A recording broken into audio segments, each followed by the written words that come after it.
Did you know that you can go solar without any installations? And even if you're just renting, there are no upfront costs, no panels, and no termination fees. All you have to do is connect to a local solar farm through Cascadia Community Energy and discover how you can make an impact and start saving on your next power bill. Find out more at CascadiaCommunityEnergy.com. That's CascadiaCommunityEnergy.com.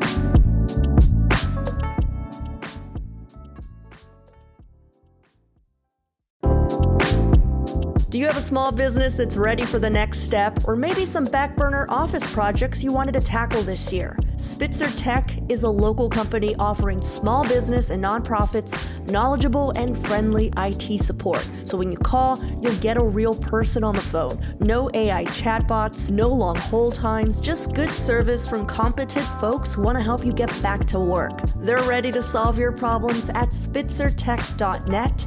That's SPITZER tech.net.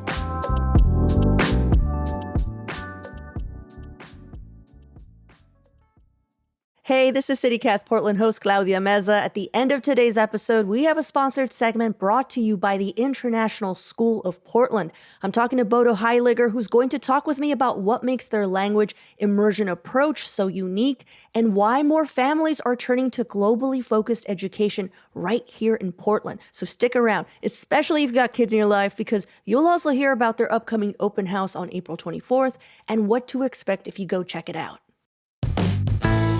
This is CityCast Portland.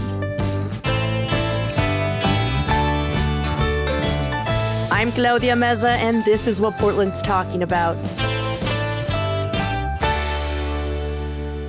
Today on CityCast Portland, we're talking about all of our top picks for the month of April, from food to entertainment and everything in between. Joining me on the show are Willamette Week reporter Brianna Wheeler and our very own senior producer Julia Fiaioni. Happy April, everyone. Welcome to the show. Brianna, Julia, thanks for joining me. Good morning. Hello. Hello. Brianna, this might be your first monthly guide with us. Oh, and I'm so excited. Yay, spring. Let's get sprung. For those new to the show, our monthly guides are something we started doing around here to feel a bit more connected to our city and just our life in general, because it's so easy to get stuck in a routine, miss out on all the cool stuff. So hopefully after you listen to today's show, you're going to walk away with some new ideas for how to have the best April possible. And as usual, if you try any of our recommendations and hate it, our executive producer, John Notariani, who isn't even on the show today, will send you $5.50. That is down from $10 last month because the economy. Oh my God. Also, it will be paid out in state park bathroom tokens, but they should be good anywhere in Oregon. Guaranteed. That's a serious deal. All right, let's jump right in. What is this month's obsession or event that you think people should be the most excited about? Okay, I'm jumping in here first because I'm so stoked about this. I'm talking about Pee-wee's most favoriteest films at the Portland Art Museum. If you don't know Pee Wee Herman, aka Paul Reubens, you really should. He was a beloved actor and comedian known for creating and portraying the character Pee Wee Herman in the late 80s kids comedy TV show, Pee Wee's Playhouse. I'm absolutely obsessed with him.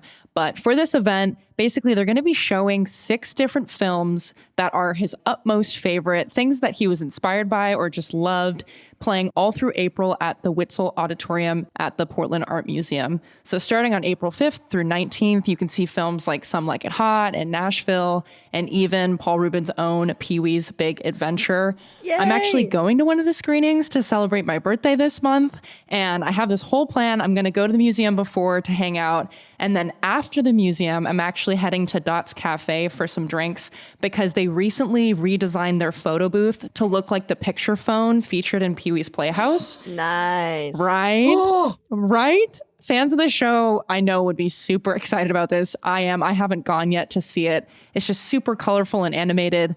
I cannot wait. And I'm sensing that you guys are Pee-wee fans too, because I'm hearing gasps, but this is a big deal for me. You're seeing this big smile plastered across everything that you're saying. I'm drooling. Oh my God, this sounds so amazing. Oh my God, this sounds so fun. I'm coming. Happy birthday also. Yeah, you should come. Happy birthday. There is Thank you. a very specific generation that was raised in those 2 or 3 years, because he wasn't even on that long.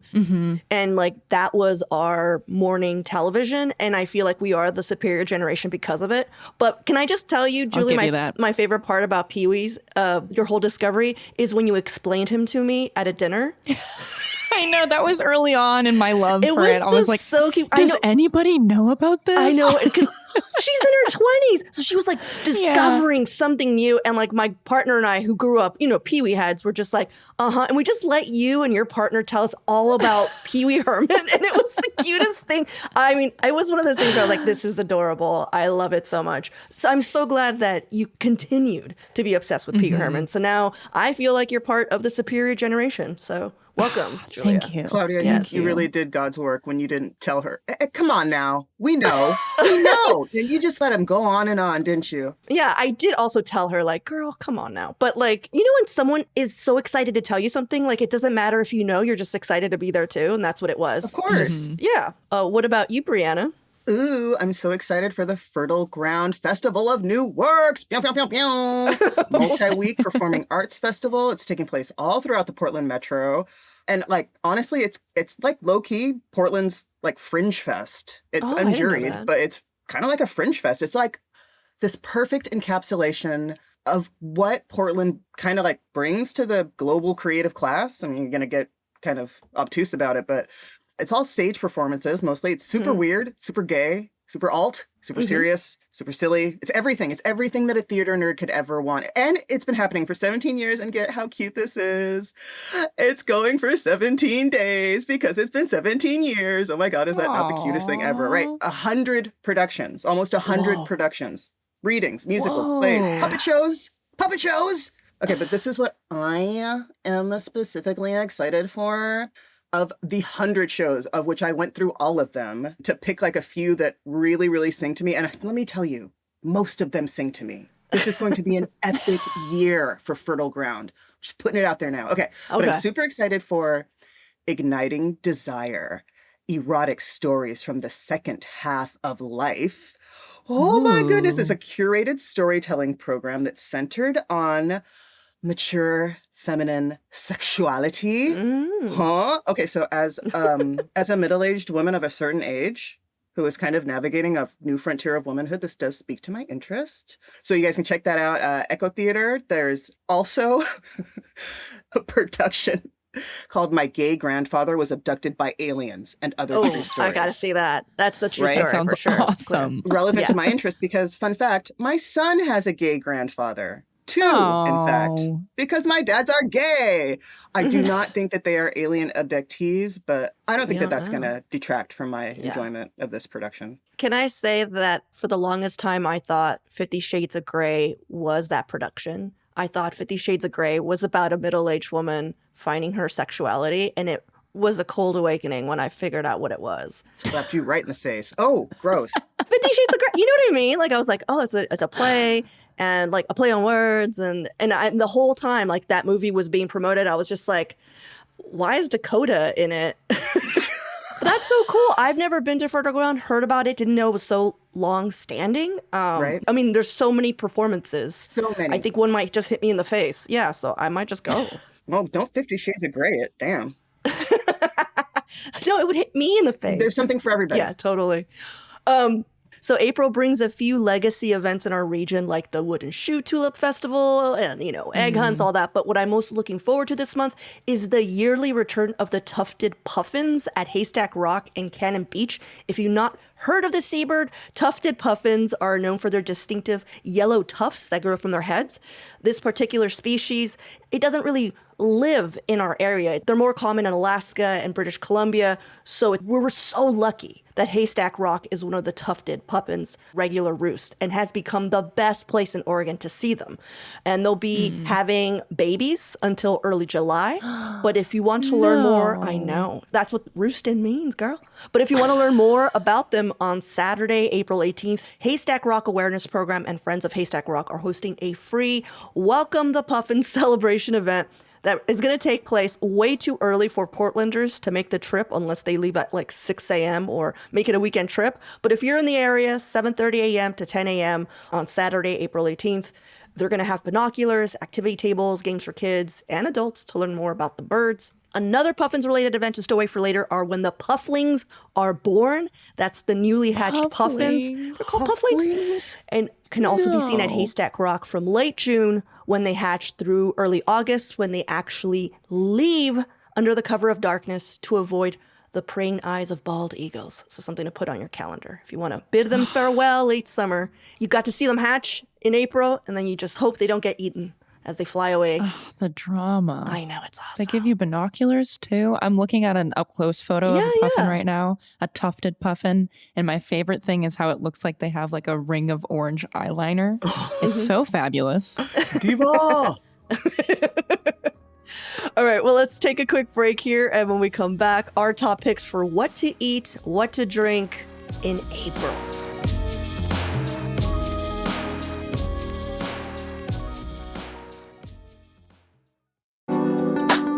So when was the last time you got out of the city for a weekend? And I don't mean just a day trip. If it's been a minute, I might have something for you. Cascadia Getaways is a local Oregon company like actual Oregonians managing vacation homes across the coast, Mount Hood, and the Willamette Valley. They're not some out-of-state tech platform. This is a small team that knows every property, knows the local spots, and actually picks up the phone when you call or text. And when you book through their site instead of the big travel apps, you save 15 to 20%. Same homes, same hot tubs, same ocean views. You're just skipping the middleman fees. And that money stays with a local business instead of going to some corporate headquarters in San Francisco or Seattle. So whether you want a cabin with a hot tub near government camp, an oceanfront condo in Seaside, or a wine country house with a view of the valley, check out CascadiaGetaways.com. That's Cascadia Getaways, plural, .com, or text Getaway to 971-350-1869. And if you own a vacation rental or know someone who's tired of their manager, reach out. Book a trip or talk shop at CascadiaGetaways.com.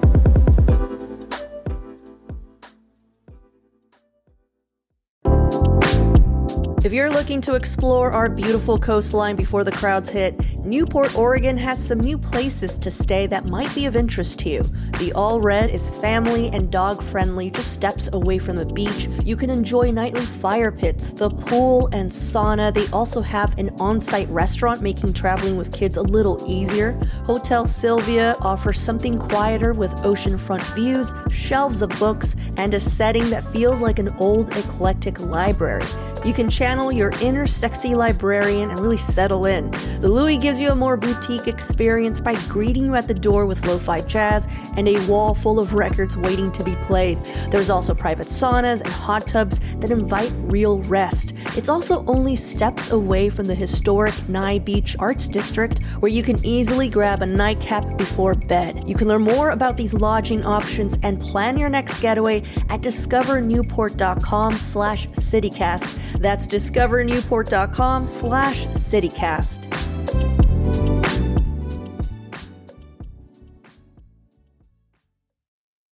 Everyone's secret favorite topic. What are you hoping to eat and or drink in April? Okay, I got a good one for y'all. I'm talking about one of my favorite coffee shops in town, Yardbirds Coffee on Northeast 42nd in the Cully neighborhood, which I also love the Cully neighborhood. So this is a place I've been going to for a while now. They're open from 8 a.m. to 4 p.m. every day. The environment is so cozy and the decor is like unexpectedly delightful. For example, they have like old Guinness World Record books on like coffee tables and other random like vintage reads, things that you're actually wanting to pick up while you're waiting for your drink. And there's a bunch of couches everywhere so you can just lounge and hang out. The music is awesome. And I especially love the owner there. And I think one of the main baristas, they make really awesome drinks. And they have a really sincere energy I always appreciate. They're often wearing like those all black cover-up sunglasses that have like the side panels, you know, like the one that DiCaprio was wearing in One Battle After Another. So it's like this very vivid style choice. And I there's something about it that I adore.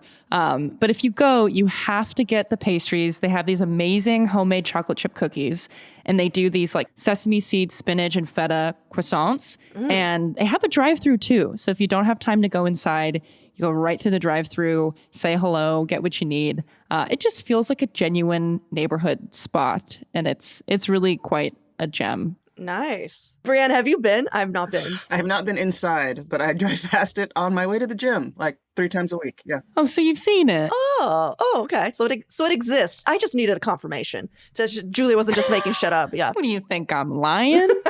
It exists. And I'm telling you that drive-through is WTF. But that drive-through's hilarious. Yeah. Oh, really? What's wrong? What's wrong with the? It shouldn't exist. It just doesn't feel real. Oh, okay. Yeah. There's a lot about that place that's like, is that really happening? But you go inside and you're like, oh, this is delightful. I love that. Oh, awesome. What about you, Brianna? I'm so excited to gorge myself on Dungeness crab like the Oregonian that I am at the Astoria Warrenton Seafood and Wine Festival. Ooh. Yes. Which everybody knows. It's annually on the last weekend of April at the Clatsop County Fair and Expo Center, and it's been going on since 1982. So I understand that I am not blowing anyone's mind by saying I'm going to go eat Dungeness crab in Astoria. Everybody knows that that's happening. And it's a big fest, fun. Okay, but here's my secret tip trick is that I'm not driving out to Astoria to eat the Dungeness crab. I'm taking the Northwest Connector bus to Astoria to eat the Dungeness crab, right? That Connector bus costs probably like 20, but inflation might have kicked it up to 25 or 30, but it's cheap. And it is a haul. It's like a 3-hour drive, but it's like one of the most beautiful drives. Oh my gosh. And there's a route that cruises up the coast, like a coastal corridor also. So I'm imagining what that's going to look like as my mouth is watering for Dungeness crab and Oregon wine and all kinds of local beers. And I'm looking at the springtime floral splendora outside of the bus windows. And it's going to be lovely and gorgeous and perfect. But I do have a tip. One time I took that bus in the summer and the AC was broken and we almost died. I remember this. I remember this. Yeah. So I can't recommend this highly enough in the springtime. Just please, when you get on the bus, holler at the driver, make sure that AC is working first. That is a good tip. Are you going to spend the night in Astoria? Depends on how wasted I get. Okay. Oh. Yeah. I mean, it is a wine festival. Let's be so honest. It's beer and wine. I would and spend not the night. Driving. Yeah. She's getting tipsy. She's getting tipsy. Oh my God. I love it. I almost opened up a new tab to be like, rooms I know. for, available rooms. Let's make this itinerary now. Exactly. All right. So what I'm most excited about is Pipsqueak Bagels opening up their own brick and mortar. They used to be a pop-up at the Milwaukee Farmers Market. They built a cult following, and now they're opening up a shop in the Creston-Kenilworth neighborhood on Southeast Gladstone. Now, like many listeners, I'm also on the hunt for a New York-style bagel. We have close contenders here in Portland, and I'm curious how different they're going to be than, say, Bernstein Bagels, which at this point carries the mantle for closest thing to a New York-style bagel. But for bagel nerds out there like me, Pipsqueak appears to be rope twisting their dough. So not sure if that's going to give them the edge. I could be wrong, but Bernstein doesn't appear to rope twist. They just hand roll. I already do have a favorite bagel shop in town, Sincerely Bagel, but they're like their own thing altogether. They specialize in sourdough bagels, unique flavors you can't find anywhere else. But I wouldn't call them a New York style bagel. Flavor-wise, I tend to prefer sourdough, but I'm still looking for that specific dense but not tough, chewy but soft enough to eat without toasting style New York bagel that personally have yet to find in this town. So Pipsqueak is supposed to be the closest thing. I think what makes me the most excited is how excited everyone from the East Coast is about their opening. Like online, New Yorkers are like, I've had it. It is. Like they claim they've nailed it. So April 11th is a grand opening. If you're also curious like me, I might not be there April 11th. You know that's going to be a madhouse. I might be there April 12th. But yeah, let's find out. I'm curious. I mean, let's find out about these bagels. I don't know. I'm so excited about this, and I secretly hope that this starts like a new bagel trend in Portland, like a serious one. Like, I want the same amount of bagel shops that we have pizza shops in this town. Yeah. I am desperate for it. I'm so excited. Yeah, just deli shops, just sandwiches. Come on now. Something. All right. Excellent picks, you guys. Let's take a quick break here, and when we come back, our hacks for the month of April.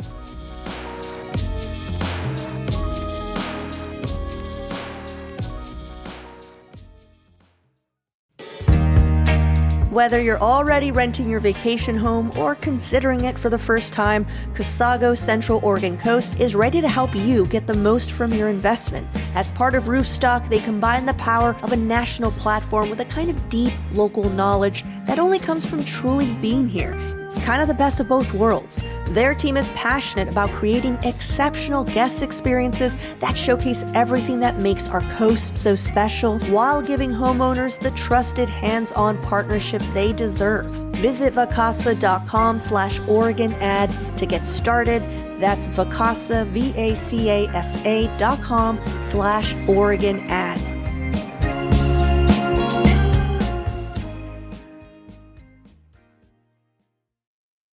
All right, you guys, this is going to be, we have a lot to live up to. Let's just put it that way. Usually our king of hacks is John. He's not here today, so we really have to, make sure we're bringing it. So step up the hack. Okay. Yeah, hack of the month of April.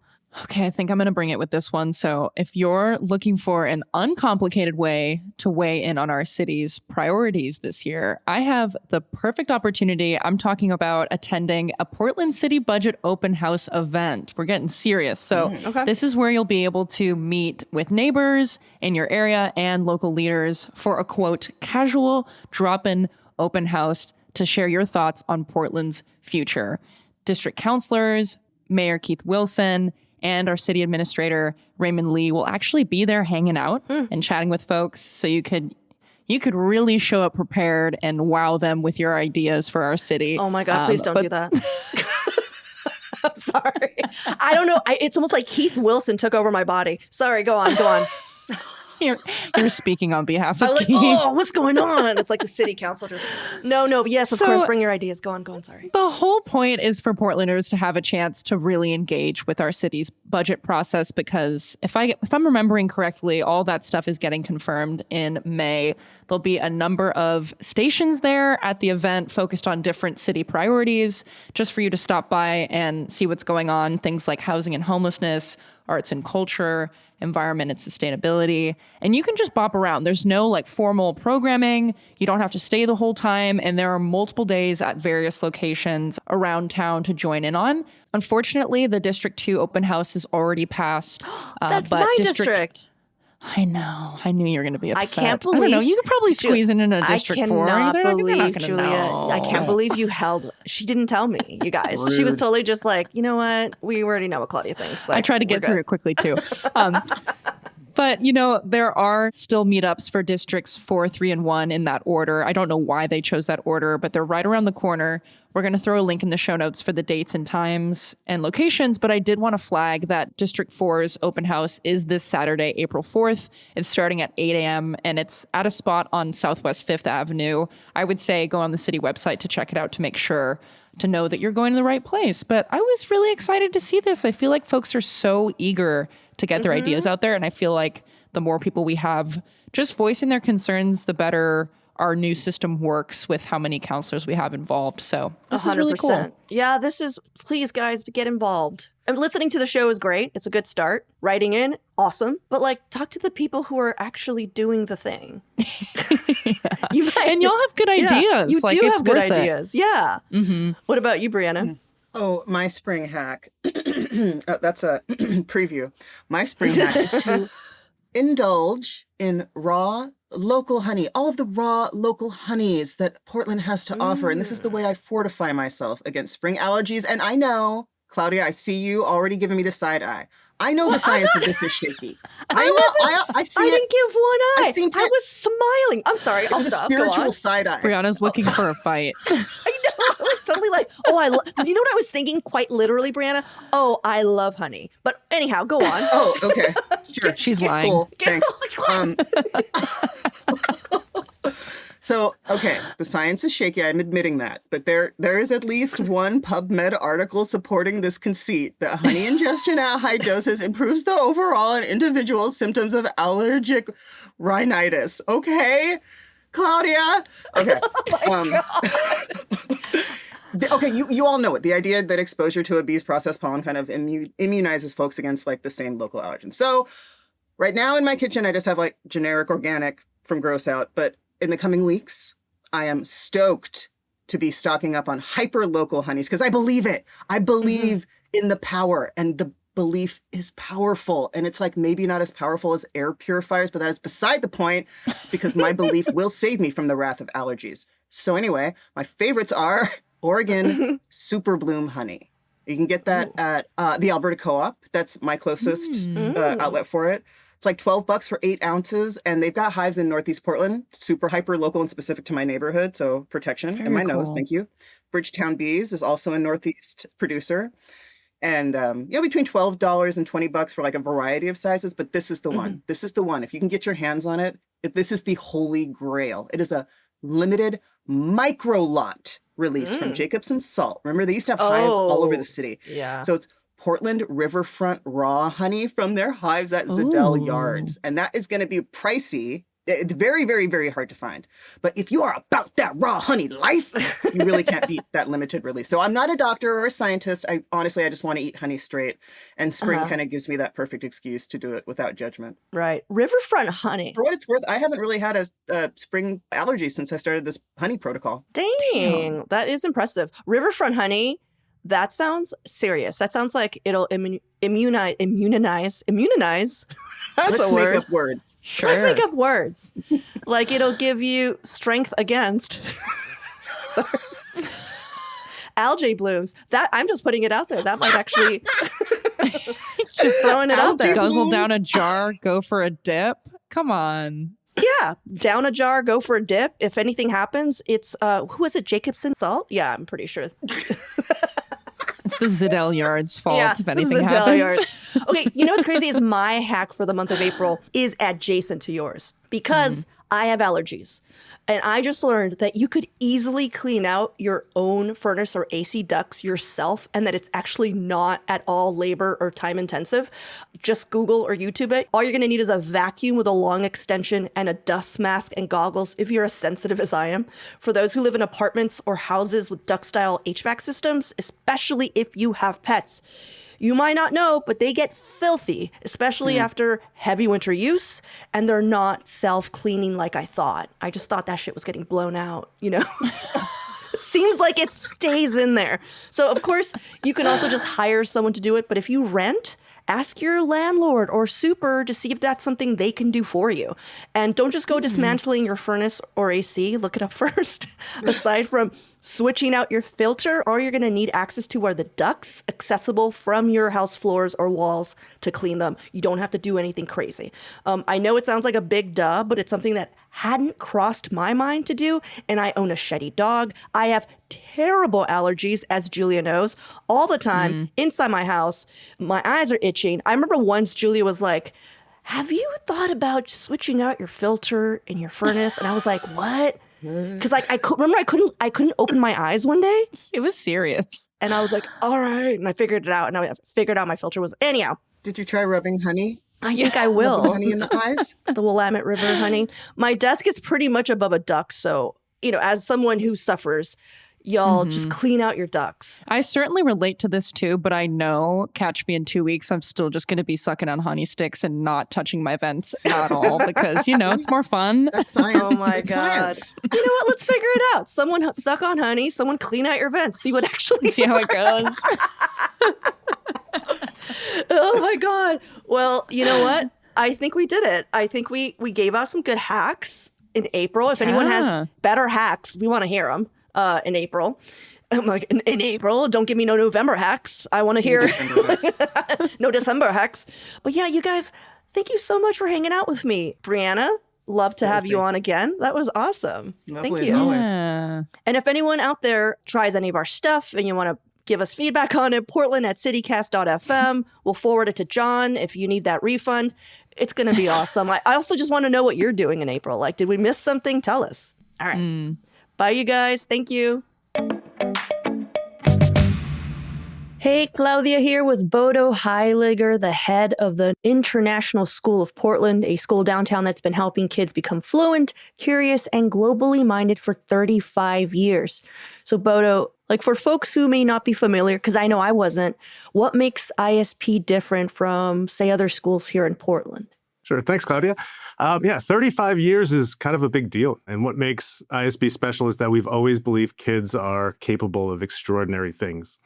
Children start full language immersion as early as preschool in Japanese, Spanish, or Mandarin. And they're doing that in the most diverse independent school in Oregon, right in the heart of downtown. And we feel that's pretty special. And what makes us different is that, language and culture are not a special class or a little bit extra. They're the heartbeat of the school. Our students are learning to write and read and solve problems and make sense of the world in more than one language.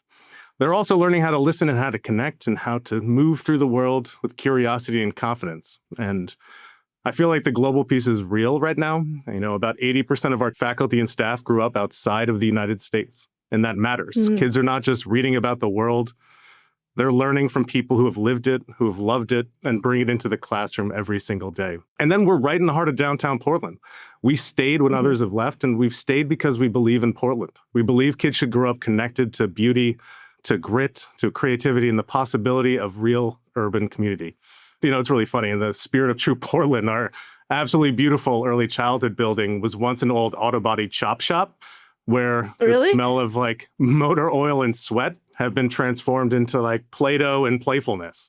And so we're not just a school in Portland, we're a school for Portland. Yeah. How does that actually work day to day, this, full on language immersion? I mean, if you're starting as early as preschool, do the parents just choose immediately? Can they switch? I have so many questions. Usually our families choose one of the languages. And so it's either Japanese, Mandarin, or Spanish, and they do it for a variety of reasons. Some have heritage language, some are first generation in the United States, and some just really believe that, being bilingual is supremely important. It helps build confidence, gain flexibility and empathy, and kind of like an intellectual fearlessness. Kids choose one, and by kindergarten, they'll stick with that language track through 5th grade. And our model is just a little bit different than traditional dual language immersion programs that are in most schools around the city and the state and kind of the country. We're fully immersed, which means that about 80% of the days in the track language, it's 200 more days in language and culture than a more traditional dual language model. That's so cool. I know early development specialists always say how learning a new language or learning an instrument is just crucial for developing brains.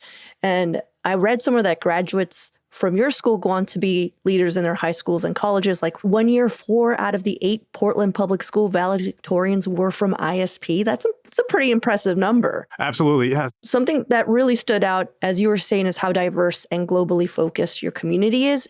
And I know that ISB believes that this cross-cultural learning experience is especially important right now. And I was hoping, could you dive in a little and explain why? Absolutely. I think we're living in a time when it can be really easy to become fearful of difference or to retreat into smaller and smaller circles. And at ISP, kids are growing up in a completely different story.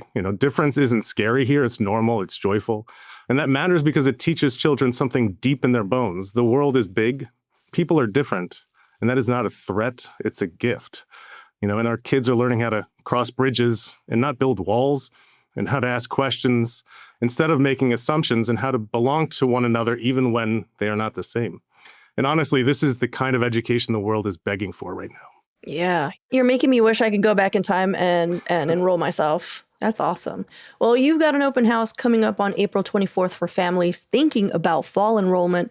What can people expect if they come check it out? You're going to feel the joy right away. You're going to meet our incredible teachers. You're going to see our campus. You're going to learn about our Spanish, Japanese, and Mandarin programs and get a sense of what it feels to be in a place where kids are deeply known, deeply challenged, and deeply loved. And you'll also see that ISP is not just a school that happens to be downtown. You'll see that we're committed to downtown. We want to be part of making Portland better. We've got over 20 pieces of street art from local street artists in our little neck of downtown Portland. You'll also see the beginnings of our amazing new early childhood playground. We're building what I truly believe is going to be the most amazing little kid playground in the city. And that matters because downtown Portland is a playground desert. Yeah. There are just not enough spaces, beautiful spaces, joyful spaces for kids to play. This is bigger than our school. This is about families. This is about a neighborhood. This is about believing that downtown Portland should be wonderful for kids too. Yeah. You know, it wasn't until I went to Boston that I realized how little public play areas we have in Portland, because in Boston, there's like, I swear every block has Absolutely. one. Yeah. So yeah, that's awesome. Well, Bodo, thank you so much for being here. You can learn more about International School of Portland by going to intlschool.org. That's intlschool.org to learn more. We'll have that link for you in our show notes as well, so you're just a click away. Thank you so much for listening. And again, Bodo, thanks again for hanging out with me. Thanks, Claudia.